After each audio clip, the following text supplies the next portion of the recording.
আবু দাউদ শরীফের হাদিস, বিশ্বনবী রাহমাতুল লিল আলামিন বলেন, মান তাশাব্বাহা বিকওমিন ফাহুয়া মিনহুম। যে ব্যক্তি সভ্যতা সংস্কৃতিতে, পোশাকে আশাকে, চিন্তা চেতনায় কোন জাতির অনুকরণ করবে, বিশ্বনবী বলেন সে ওই জাতির অন্তর্ভুক্ত হয়ে যাবে। মুসলমান নামধারী, আদমশুমারিতে মুসলমান, পাসপোর্ট, ভোটার আইডি কার্ডে ধর্ম ইসলাম লেখা আছে, এতটুকু যথেষ্ট নয়। ইসলামী সভ্যতা সংস্কৃতি লালন করতে হবে।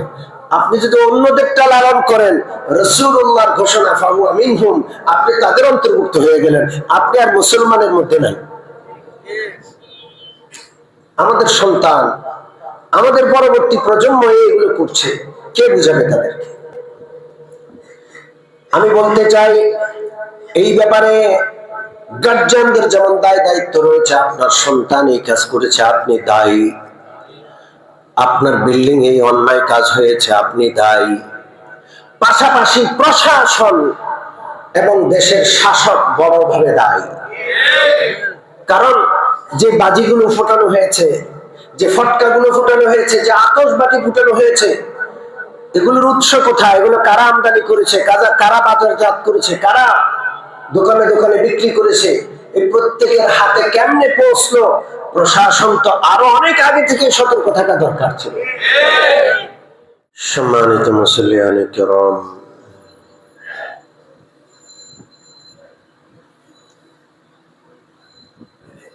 কিয়ামত খুব সন্নিকটে। আল্লাহর হাবিব সাল্লাল্লাহু আলাইহি ওয়াসাল্লাম কিয়ামতের পূর্বের কথা বলতে গিয়ে বলেছেন, এত বেশি মুসিবত মানুষের উপর আপতিত হবে, তসবিহ রশি ছিঁড়ে গেলে যেমন তসবির দানা মুহূর্তেই একটার পর একটা পড়তে পড়তে রশিটা খালি হয়ে যায়, ঠিক তদ্রূপ একটার পর একটা মুসিবত এইভাবে আসতে থাকবে। এত এত বেশি মুসিবত আসবে, মানুষ আগের মুসিবতের কথা মনে রাখতে পারবে না, ভুলে যাবে। যেটাকে আমরা সাধারণভাবে বলি এত বেশি ইস্যুর তলে ইস্যু চাপা পড়ে গেছে। কোন বিষয়টা নিয়ে আলোচনা করা দরকার, কোন বিষয়টাকে প্রাধান্য দেওয়া দরকার, এটা ঠিক করা, নির্ণয় করা কঠিন হয়ে যায়। ফার্সিতে একটা কথা আছে, তনহামা দা হুদা হুশুদ পম্বাহ কুজা কুজা নেহাম, যেটার বাংলা অনুবাদ হলো, সারা শরীর ক্ষত মলম দিব কত। কোথায় মলম লাগাবে? সারা শরীর তো ক্ষত। এত এত বিষয়, সপ্তাহে একটা জুমা আসে, কোন বিষয়টাকে প্রাধান্য দিয়ে আলোচনা করা যায়? সম্মানিত মুসল্লিয়ানে কেরাম, বহু আলোচ্য বিষয় আছে, বর্তমান প্রেক্ষাপট এড়িয়ে আলোচনা করার মতো বিষয়ের অভাব নেই। কিন্তু মন চায় সচেতন মুসলমানদের সচেতনতা বাড়ানোর জন্য বর্তমান প্রেক্ষাপটকে প্রাধান্য দিয়ে ইসলামের দিক নির্দেশনামূলক আলোচনা করা উচিত। কি বলেন?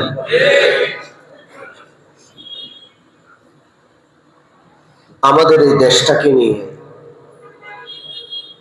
গোটা বিশ্বের মাথা ব্যথা।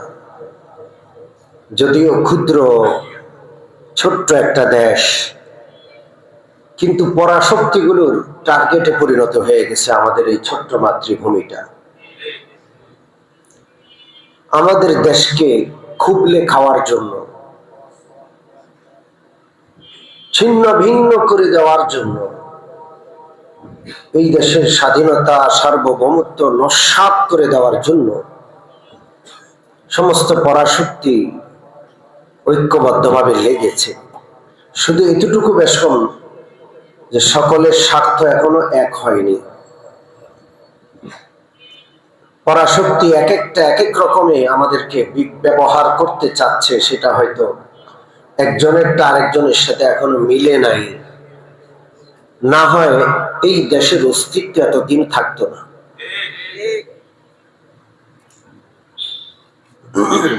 সম্মানিত মুসল্লিয়ান কিরাম,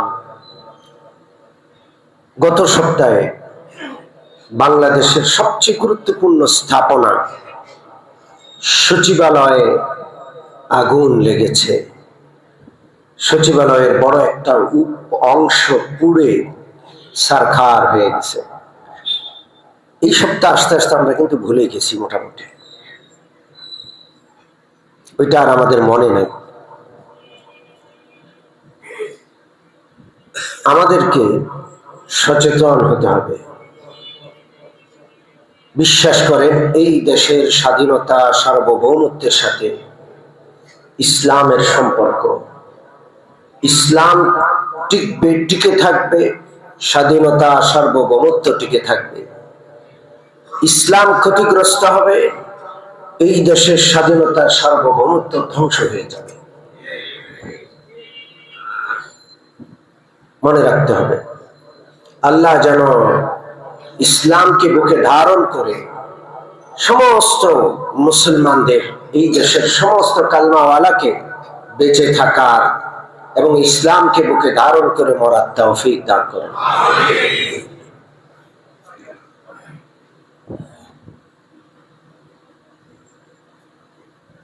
আমরা ইসলামকে ব্যাপক একটা জীবন ব্যবস্থা মনে করি।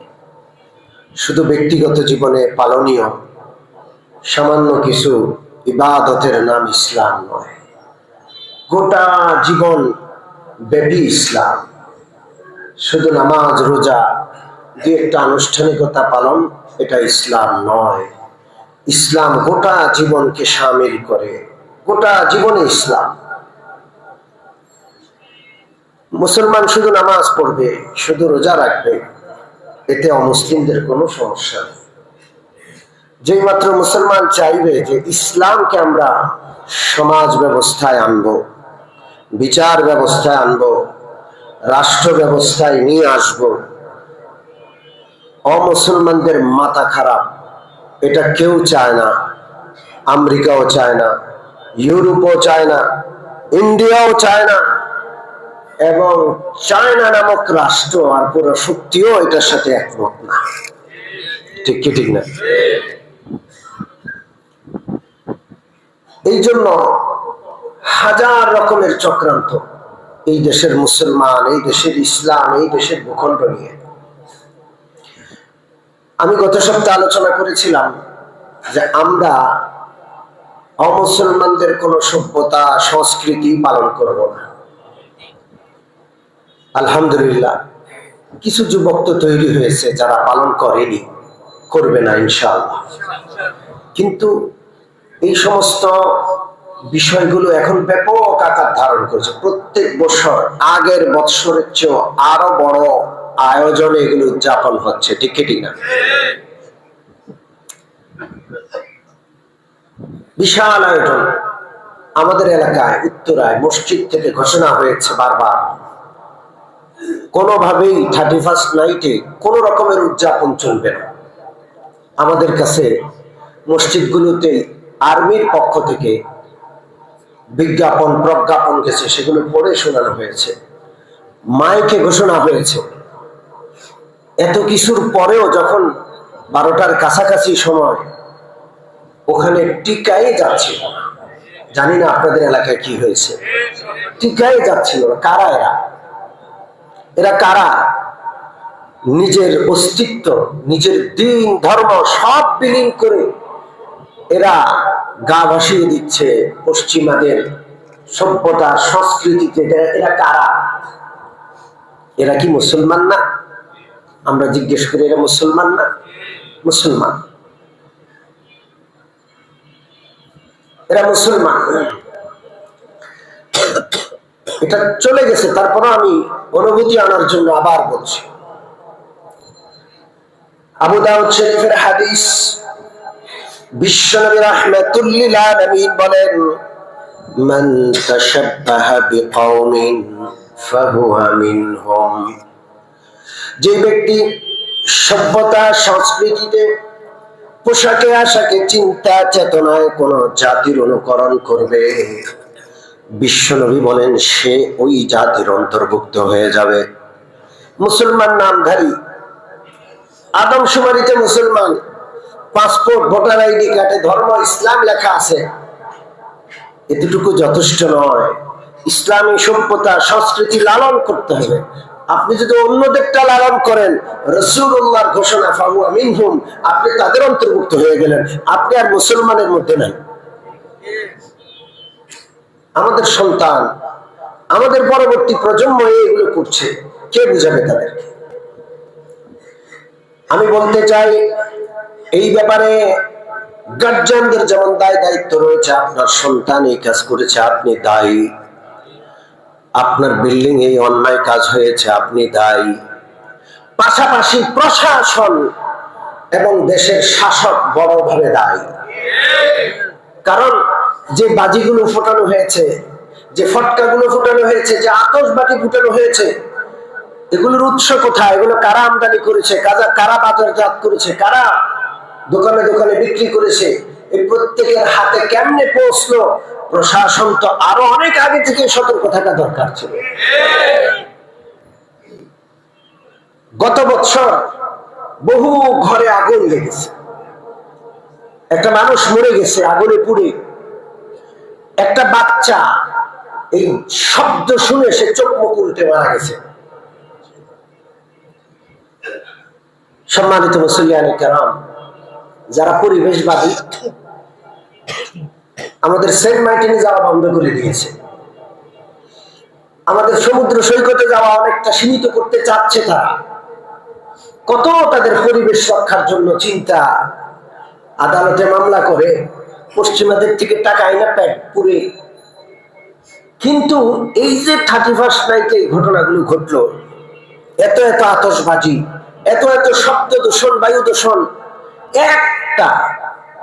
একটা পরিবেশবাদী আন্দোলন যারা করে একটা বিবৃতি দিয়েছে কিনা দেখেন? একটাও দেয় নাই, একটাও না। কোথায় এরা? এদের চেতনায় কোন রকমের এই বিষয়গুলো আসে না। এরা 31st নাইট নিয়ে এরা কোনো প্রতিবাদ জানায় না, কারণ এটা তো ওদেরই সভ্যতা, ওদেরই সংস্কৃতি। ওরা মুসলমান নামধারী কিছু দালাল, যারা খ্রিস্টানদের পক্ষ হইয়া, ইহুদিদের পক্ষ হইয়া এই দেশে কাজ করে। সম্মানিত উপস্থিতি, আমাদের তওবা করা উচিত। একদিকে আমরা লক্ষ লক্ষ কোটি কোটি টাকা আগুনে পোড়াইয়া বাজি ফুটাইয়া নষ্ট করছি, অপরদিকে ফিলিস্তিনের অবস্থাটা কি? প্রচন্ড শীত, তুষারপাত হচ্ছে, এই তুষারপাতের মধ্যে বৃষ্টিও হচ্ছে, একটা বাড়ি, একটা ঘর, একটা মাথা গুজার ঠাঁই নাই। লক্ষ লক্ষ মানুষ উদ্বাস্ত হয়ে তাঁবুতে আশ্রয় নিয়েছে, তাঁবুগুলো উড়াই নিয়ে যাচ্ছে বৃষ্টির পানি, নারী, শিশু, বৃদ্ধ, সাধারণ নাগরিকের গায়ে পড়ছে। দেখেন আপনারা, আপনার মুসলমান ভাই ওখানে কি অবস্থায় আছে? আপনি এখানে বাজি ফুটাচ্ছেন, আপনি খ্রিস্টানদের সভ্যতার সংস্কৃতির অনুকরণ করে রাত যাচ্ছেন, চিৎকার করছেন, মদ নারী নিয়ে আপনি রাত কাটাচ্ছেন। ওখানে আপনার ভাইয়ের কি অবস্থা? আল্লাহ সাহায্য আসবে কোত্থেকে বলুন? আল্লাহ কেন সাহায্য করবেন আপনাকে, আমাকে? এই জন্য আমাদের সতর্ক হওয়া দরকার। রাজি আছি ইনশাআল্লাহ? যদি বলেন রাজি আছি। এক সাহাবী বিশ্বনবীর কাছে এসে বললেন, ইয়া রাসূলুল্লাহ, মাতা সাআ, ওগো আল্লাহর নবী, কিয়ামত কবে হবে? ওই সাহাবী প্রশ্ন করলে আল্লাহ রাসূল জিজ্ঞেস করলেন, ওয়া মা আদাত্তা লাহা, কিয়ামত কবে হবে জিজ্ঞেস করো, কি তৈরি নিয়েছো, কি প্রস্তুতি তোমার? ওই সাহাবী বললেন, ইয়া রাসূলুল্লাহ, আমার কোনো প্রস্তুতি নাই, একটা পুঁজি আছে, ইল্লা আন্নী উহিব্বুল্লাহ ওয়া রাসূলা। আমি শুধু একটা প্রস্তুতি নিয়েছি, আল্লাহ আল্লাহর রাসূলকে আমি মহব্বত করি, ভালোবাসি। বিশ্বনবী রাহমাতুল লিল আলামিন বললেন, আনতা মা মান আহাব্বাতা, তুমি যাকে ভালোবাসো কিয়ামতে হাসরে জান্নাতে তুমি তার সাথে থাকবা। আমি আপনি রাসূলুল্লাহকে ভালোবাসতে পারিনি, ইসলামকে, কোরআনকে, কোরআনের আদর্শকে, ইসলামের সভ্যতা সংস্কৃতিকে এখনো ভালোবাসি না। আমি আপনি আমার মনের কুঠুরিতে ইংরেজদেরকে, ইংরেজদের সভ্যতা সংস্কৃতিকে জায়গা দিয়ে রাখছি, আমার ভালোবাসা ওইদিকে। এই জন্য ওদের সাথে হাসর নশর হবে। ইয়া আইয়ুহাল্লাযীনা আমানু লা তাত্তাখিযুল ইয়াহুদা ওয়ান নাসারা আউলিয়া। আল্লাহ রাব্বুল আলামিন বলেন, হে মুসলমান, তোমরা ইহুদি আর খ্রিস্টানদেরকে বন্ধু বানিও না। শত্রু যাদেরকে বানাই, শত্রুর সভ্যতা সংস্কৃতি কখনো শত্রু পালন করে না, শত্রু থেকে দূরে থাকে, শত্রুর মতো পোশাক পরে না, শত্রুর সভ্যতা সংস্কৃতি কখনো অপর শত্রু পালন করে না। ইহুদি নাসারাকে আল্লাহ শত্রু বলেছেন, বন্ধু বানিও না বলেছেন। ওয়া মাইয়াতাওয়াল্লাহুম মিনকুম ফাইন্নাহু মিনহুম, তোমাদের মধ্য থেকে কেউ যদি তাদেরকে বন্ধু বানাও, ফাইন্নাহু মিনহুম, সে যেন তাদের দলভুক্ত হয়ে গেল। কেউ যদি তাদের সভ্যতার অনুকরণ করো, সংস্কৃতির অনুকরণ করো, তাদেরকে বন্ধু বানাও, তাদেরকে অভিভাবক বানাও, তাদেরকে অনুকরণীয়, অনুসরণীয় বানাও, ফাইন্নাহু মিনহুম, তাহলে সে যেন তাদের অন্তর্ভুক্ত হয়ে গেল। ইন্নাল্লাহা লা ইয়াহদিল কওমাজ জালিমিন, এরা জালেম, আল্লাহ এদেরকে হেদায়েত দেন না। এই জন্য এদের অনুকরণ থেকে বের হইতে হবে। রাজি আছি ইনশাআল্লাহ? বড় আশ্চর্য হই, এই বয়ানগুলো করলে কিছু কিছু মানুষ না বুঝে বলে, হুজুর খালি গীবতই করে, খালি গীবত করে। মাওলানা সাদ সাহেবের ভুল ধরিয়ে দিলাম এখানে বসে,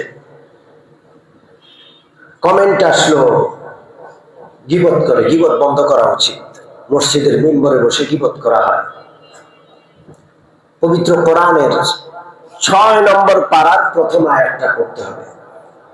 6 নম্বর পারার প্রথম আয়াত, সূরাতুল নিসার আয়াত সেটা। লা ইউহিব্বুল্লাহুল জাহরা মিনাল কওলি বিসসুই ইল্লা মান যুলিম। লা ইউহিব্বুল্লাহুল জাহরা বিসসুই মিনাল কওলি ইল্লা মান যুলিম। কারো দুশ্চর্চা আল্লাহ পছন্দ করেন না। কে পছন্দ করেন না? জোরে বলেন। প্রকাশ্যে কারো দুশ্চর্চা আল্লাহ পছন্দ করেন না। তবে ইল্লা মান যুলিম, কেউ যদি মুসলিম হয় তাহলে প্রকাশ্যে জালেমের দুশ্চর্চা করার অনুমতি আছে। কোরআনের আয়াত কে অনুমতি দেন? জোরে বলেন। এই ইহুদি খ্রিস্টান মস্ত বড় জালেম, মস্ত বড় জালেম। গোটা বিশ্বব্যাপী মুসলমানদেরকে বিভ্রান্ত করার জন্য হাজার রকমের চক্রান্তের ফাঁদ পেতেছে। আলেম ওলামা আল্লাহ ওয়ালারা যদি মুসলমানদের চোখে আঙ্গুল দিয়ে তাদের চক্রান্তগুলো দেখিয়ে না দেয়, গোটা মুসলিম জাতির অস্তিত্ব সংকটে পড়ে যাবে। এটা দায়িত্ব। এবং তাদের দোসর কাদিয়ানি আরো যারা আছে, ইংরেজদের দোসর, ইসলামকে ধ্বংস করার জন্য কোমর বেঁধে মাঠে নেমেছে। ওই দুষ্টদের মুখ উন্মোচন না করলে লক্ষ লক্ষ মুসলমান তাদের ফাঁদে পা দিয়ে ঈমান হারাবে। ঠিক কি ঠিক না? তাবলীগ নামক উম্মতের এত বড় আশ্রয়ের একটা জায়গা, গোটা বিশ্বে এটা বিশাল কাজ করেছে। এমন কোন মহাদেশ নাই যে মহাদেশে তাবলীগের কাজ যায় নাই। এত বড় আল্লাহওয়ালা ছিল, তাবলীগওয়ালারা রাস্তা দিয়ে হেঁটে যাচ্ছে, ওদের হাঁটা আর ওদের চলা দেখে মানুষ, খ্রিস্টান ইহুদিরা গাড়ি থামায়া দাঁড়াইছে, বলে তোমরা আমাকে মুসলমান বানাও। তাবলীগওয়ালারা এত বড় অনুসরণীয় ছিল, ওদেরকে দেখে মানুষ মুসলমান হয়ে গেছে। গোটা 5 মহাদেশে এর চেয়ে মানে নিজের খেয়ে নিজের কাজ, কোন আলাদা কোন সংগঠন নয় তাবলীগ, আলাদা কোন ফান্ড নাই, কোন কালেকশন নাই, বিশেষ কোন অনুদানের ব্যবস্থাও নাই। আপনি যদি বলেন আমি তাবলীগে অনুদান দিব, কে নিব? কে অনুদান নিবে? কোন ফান্ড আছে এই মসজিদে? এই মসজিদে অর্ধশত বছর যাবত তাবলীগের কাজ হয়। আমাদের মহসিন ভাই সহ আল্লাহওয়ালারা আছেন, কোন ফান্ড আছে? জোরে বলেন। ওরা পয়সা চায়, ওরা আপনাকে চায়, বলে যে আমাদের টাকা দাও, আমাদের আপনার দরকার। আপনি 3 দিনে আসেন, আপনি চিল্লায় আসেন, আপনি 3 চিল্লায় বের হন। ঠিক কি ঠিক না? এত প্রভাবশালী উম্মতের ঐক্যের বিশাল আশ্রয়কে একটা লোক নষ্ট করেছে। ওই লোকটা 1400 বছরের উম্মতের ক্ষতি করেছে। এত বড় জালেম আর কেউ না, ওই লোকটা এত বড় জালেম। তো তার কথা মিম্বর থেকে বলবো না, কার কথা বলবো? তার ভুলগুলো ধরে না দিলে উম্মত তো তার পিছনে ছুটবে। ঠিক কি ঠিক না? তার তো উচিত ছিল, আমার কারণে উম্মত বিভক্ত হয়েছে, আমার এমারতের আমি আমির হওয়ার দরকার নাই, আমি সাধারণ একজন নগণ্য সাথী হিসেবে কাজ করবো, উম্মত ঐক্যবদ্ধ থাকুক, এটা বলার দরকার ছিল তার। গত 2018 সালের ডিসেম্বরে টঙ্গী ইস্তেমার ময়দানে একবার মারামারি করে এরা মানুষ হত্যা করেছে। ওনার একটা বিবৃতি উনি ওনার সাথীদেরকে যদি সতর্ক করতো যে তোমরা কেন গেলা সেখানে, কেন আক্রমণ করলা, তাহলে 24-এর এই খুনাখুনি আর হতো না। তিনি তখনও চুপ, এখনো পর্যন্ত চুপ। ওনার মুখে কোনো কথা নাই, ওনার কোনো দুঃখ প্রকাশ নাই। আছে? এরপরে বাংলাদেশে যারা নেতৃত্ব দেয় এরা এখন সরকারের সঙ্গে সব উন্মুক্ত, সব প্রকাশ পেল। এরা কিছুদিন আগে ইসরায়েল গিয়ে নাকি ঘুরে আসছে। দৈনিক নয়া দিগন্ত সহ বিভিন্ন পত্রিকায় ইনাদের যারা একেবারে সর্বোচ্চ বাংলাদেশে নেতৃত্ব দিচ্ছে, ওনারা কোথায় কোথায় গেছে, কে কে গেছে ইসরায়েলে ইতিমধ্যে, এবং একাধিকবার গেছে, সব তথ্য সব প্রতিবেদন আসছে। এবং ভারতের গোয়েন্দা প্রধান সহ বড় বড় গুরুত্বপূর্ণ ব্যক্তি গত সপ্তাহে নিজামুদ্দিনে গিয়ে ঘন্টাকে ঘন্টা সাদ সাহেবের সাথে রুদ্ধদ্বার বৈঠক করে আসছে। বলেন এগুলোর কি উদ্দেশ্য? তারা সাদ সাহেবের অনুকরণ করে, সাদ সাহেবকে আমির মানে। তারা ওলামায়ে কেরামের নাম দিছে জুবায়ের পন্থী। মিম্বরে বসে বলছে আমরা জুবায়ের সাহেবকে মানি না। ওলামায়ে কেরাম কোন এক ব্যক্তিকে মানে না। এই সাংবাদিকরা বুঝেও না কিচ্ছু, শব্দ একটা শুনলে ওইটা নিয়ে দৌড়তে। ওদের মুখে শুনছে জুবায়ের পন্থী, সাদ পন্থীর বিপরীতে ওলামায়ে কেরামকে কোন পন্থী বলে? জুবায়ের পন্থী। আমরা কি জুবায়ের পন্থী?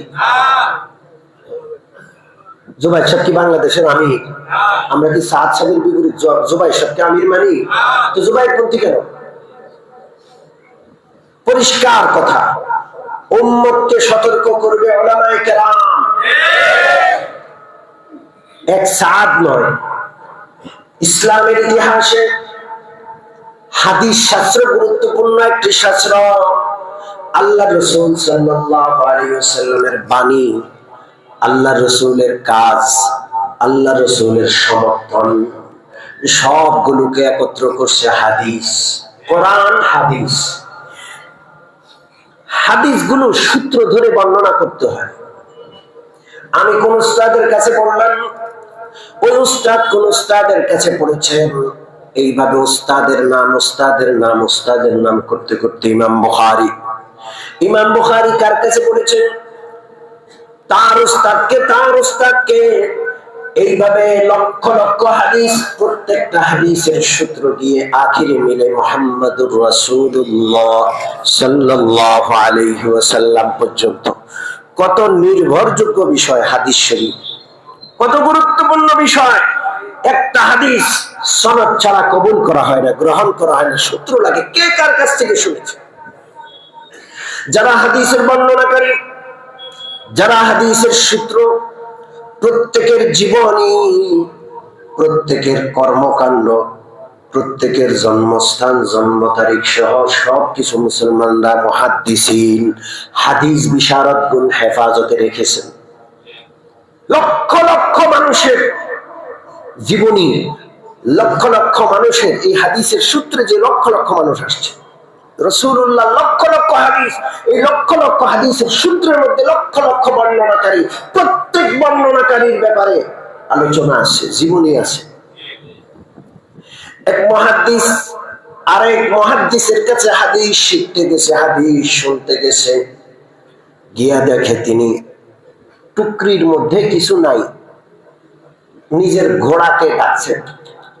আমরা কুকুর দেখলে এরকম করি না, অনেক সময় কুকুরকে ডাকি, আসলে হাতে খাবার নেই, উনি ঘোড়ার সামনে টুকরি ধরে ঘোড়াকে ডাকছেন। তো ঘোড়া দৌড় দিয়ে আসছে, মনে করছে টুকরিতে কোনো খাবার আছে। তো যিনি ছাত্র হিসাবে গেছিলেন, দেখে যে ওস্তাদের টুকরির মধ্যে কিছু নাই। তিনি বললেন, এই লোকটা তার অবুঝ প্রাণী ঘোড়াকে মিথ্যা ধোঁকা দিচ্ছে, টুকরির মধ্যে খাবার নাই অথচ তাকে খাবারের জন্য ডাকছে, ঘোড়া দৌড়ে আসছে। এই লোকটা হাদিস বর্ণনাকারী হিসাবে সলিড হতে পারে না। এই লোকটা এখানে যেহেতু ধোঁকার আশ্রয় নিয়েছে, প্রতারণার আশ্রয় নিয়েছে, হতে পারে হাদিস বর্ণনার ক্ষেত্রেও প্রতারণার আশ্রয় নিয়েছে। ওনার হাদিস তিনি গ্রহণ করেন নাই, সে পায়ে হেঁটে শত শত মাইল সফর করে গেছে, সেখান থেকে ফিরে চলে আসছে হাদিস গ্রহণ না করে। এইভাবে লক্ষ লক্ষ হাদিস বর্ণনাকারী যারা সূত্রে এসেছেন, প্রত্যেকের ভালো মন্দ প্রত্যেকটা দিক বিশ্লেষণ আছে। এগুলো গীবত নয়, পরিষ্কার কথা। গীবত সাধারণ মানুষ আলেমদেরকে শিখাইতে আইসেন না। কেউ যদি ইসলামের ক্ষতি করে, জাতির ক্ষতি করে, ওলামায়ে কেরাম তার সম্পর্কে সতর্ক করবেন, জাতিকে করেছেন, করবেন ইনশাআল্লাহ। গীবতের ব্যাপারে, গীবত অবশ্যই হারাম, তবে কোন প্রতারক, কোন দুষ্ট লোকের মুখোশ উন্মোচন করলে এটা গীবত হয় না। কোন লোক বিবাহের জন্য এলাকায় গেল, নারীকে বিয়ের প্রস্তাব দিয়েছে, আপনার কাছে ওই মেয়ের, ওই নারীর বাবা গেছে যে ছেলেটা কেমন, আপনি জানেন যে এই ছেলেটা দুষ্ট, আপনি সেই সময় চুপ করে রইলেন, আপনি গুনাহগার হবেন, আপনি ওই মেয়েটার জীবন নষ্টকারী। আপনাকে অবশ্যই প্রকাশ করতে হবে যে এই ছেলেটা আরো কয়েকটা মেয়ের জীবন নষ্ট করেছে, এই ছেলেটা দুশ্চরিত্র, এই ছেলেটা প্রতারক, এর থেকে সাবধান, এর কাছে মেয়ে বিয়ে দেওয়া যাবে না। এটা গীবত হবে না। কি বলেন, গীবত হবে? জোরে বলেন হবে।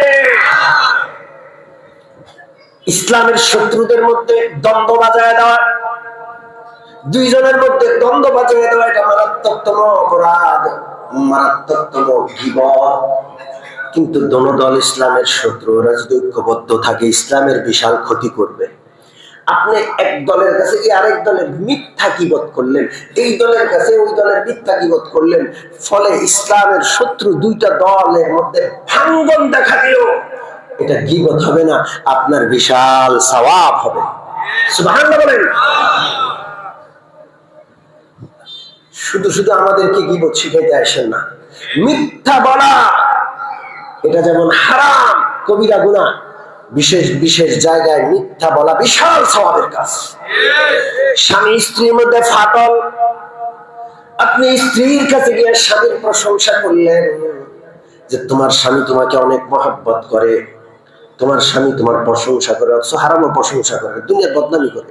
আপনি মিথ্যা বললেন স্ত্রীকে, স্ত্রী বলেন তাই তো, আমার স্বামী আমার প্রশংসা করে। সে স্বামীর প্রতি মহব্বত তার জাগ্রত হলো, সে আকৃষ্ট হচ্ছে। আবার এদিক দিয়ে স্বামীর কাছে গিয়ে স্ত্রীর ব্যাপারে আপনি মিথ্যা কথা বললেন যে তোমার স্ত্রী অনেক ভালো, দেখি তোমার প্রশংসা করছে পিছনে পিছনে, আর তুমি তার থেকে বিমুখ হয়ে আসো।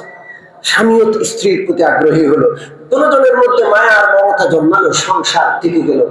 আপনি মিথ্যা কথা বলে ওই সত্য কথার চেয়ে বড় সওয়াব কামাই করলেন, যেই সত্য কথা বলে ফাটল ধরানো হয়। এই জন্য মিথ্যা অনেক জায়গায় সওয়াবের কাজ, গীবত অনেক জায়গায় জরুরি হয়ে যায়। বিশেষ করে যারা প্রতারক, যারা ইসলামের ক্ষতি করে, মানুষের ক্ষতি করে, তাদের মুখোশ জাতির সামনে উন্মোচন করা এটা আলেমদের জন্য ওয়াজিব, এটা জরুরি হয়ে যায়। এই জন্য আমরা কখনো যদি কারো সমালোচনা করি, আপনি মনে রাখবেন যে নিশ্চয়ই আলেমরা যেহেতু সমালোচনা করছেন, নিশ্চয়ই এটা কোনো কারণেই করছেন। ঠিক কি ঠিক না? আমাদের প্রতি খারাপ ধারণা করবেন না। রাজি আছেন ইনশাআল্লাহ? তাহলে আজকে দুইটা বিষয় আলোচনা হলো। এক নম্বর বিষয় হলো আমরা ইহুদি খ্রিস্টানদের সভ্যতা সংস্কৃতির অনুকরণ করব, যা হয়েছে তওবা করব ইনশাআল্লাহ। বলেন তওবা করব ইনশাআল্লাহ। দুই নম্বর বিষয় হলো আলেম ওলামারা কারো মুখোশ উন্মোচন করার জন্য, কারো মূল পরিচয় তুলে ধরার জন্য যে কোনো বর্ণনা করেন, বয়ান করেন, সেটাকে আমরা মানবো। সেটা গীবত নয়। গীবত অবশ্যই হারাম, কিন্তু এটা গীবতের আওতায় পড়ে না। 6 নম্বর পারার প্রথম আয়াত এর সপক্ষে সাক্ষী। কয় নম্বর পারার কোন আয়াত? জোরে বলেন, কয় নম্বর পারার কোন আয়াত? আল্লাহ তাআলা আমাদের সকলকে বুঝার, আল্লাহ তাআলা আমাদের সকলকে ইসলামের শত্রু যারা, তাদের সভ্যতা সংস্কৃতির অনুকরণ করা থেকে এবং তাদের চক্রান্ত, তাদের পাতা ফাঁদে পা দেওয়া থেকে আল্লাহ যেন আমাদের হেফাজত করেন। আমিন। ওয়া আখিরু দাওয়ানা আলহামদুলিল্লাহি রাব্বিল